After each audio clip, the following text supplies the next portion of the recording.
Guard हर दिन Aurum को सिर्फ थोड़ा सा पानी देते थे, लेकिन वजह यह नहीं थी कि उन्हें डर था वह प्यास से मर जाएगा। उन्हें असली डर इस बात का था कि जैसे ही ऑरम को पर्याप्त पानी मिल गया वह समुद्र में लौटकर अपनी सारी शक्तियां वापस पा लेगा। इसलिए उन्होंने उसे काबू में रखने के लिए जेल को दूर रेगिस्तान के बीचों बीच बनाया। पूरे 1 साल तक ऑरम भयानक प्यास सहता रहा और गार्ड उसे लगातार पीटते रहे। अपनी शक्तियां खोने के बाद उसके लिए भाग निकलना लगभग नामुमकिन था, लेकिन गार्ड नहीं जानते थे कि एक्वामैन पहले ही जेल में घुस चुका था। उसने टोप्पो नाम के एक ऑक्टोपस को पाइपों के रास्ते भेजा ताकि वह मुख्य गेट का स्विच ढूंढ सके। फिर एक्वामैन ने अपना अदृश्य कवच पहना और चुपचाप जेल में दाखिल हो गया। इससे पहले कि गार्ड उसे ठीक से देख पाते वे एक एक करके गिरने लगे। जैसे ही सेल का दरवाजा खुला, यातनाएं झेल चुका ऑरम आखिरकार अपने भाई से मिला, लेकिन बात करने का समय नहीं था क्योंकि और गार्ड उनकी ओर दौड़ रहे थे। ऑरम ने जमीन से एक हथियार उठाया और एक्वामैन के साथ बाहर निकल पड़ा। दोनों भाई साथ साथ आगे बढ़ते हुए रास्ते में गार्डों को हराते गए। टोप्पो की मदद से उन्होंने जेल का मुख्य गेट खोल दिया और वहां से भाग निकले। जेल से बाहर आते ही कमजोर ऑरम ने एक्वामैन से पूछा, क्या तुम पानी लाए हो? एक्वामैन ने जवाब दिया, जो पानी था वह खत्म हो चुका है। उसी समय 2 गार्ड उनके पीछे पहुंच गए। एक्वामैन ने तुरंत अपना अदृश्य कवच सक्रिय किया और कुछ ही सेकंड में उन्हें हरा दिया। फिर दोनों भाइयों ने गार्डों के विशाल कीट जैसे सवारी को चुरा लिया और रेगिस्तान पार करने लगे। वह विशाल जीव पहाड़ों को चीरते हुए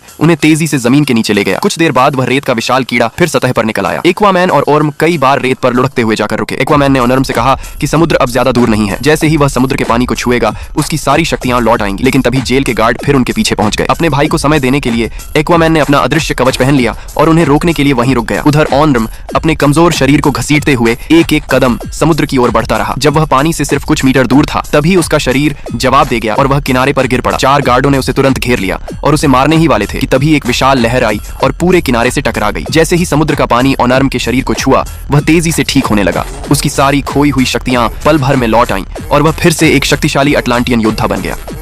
गार्ड कुछ समझ पाते उससे पहले ही ऑरम ने उन्हें आसानी से हरा दिया, लेकिन दूर से और सैनिक आते दिखाई दे रहे थे। एक्वामैन समझ गया कि अब रुकना ठीक नहीं होगा। दोनों भाई तुरंत समुद्र की ओर भागे और गहरे पानी में छलांग लगा दी। गार्ड उन्हें पकड़ पाते उससे पहले ही वे लहरों के नीचे पूरी तरह गायब हो गए।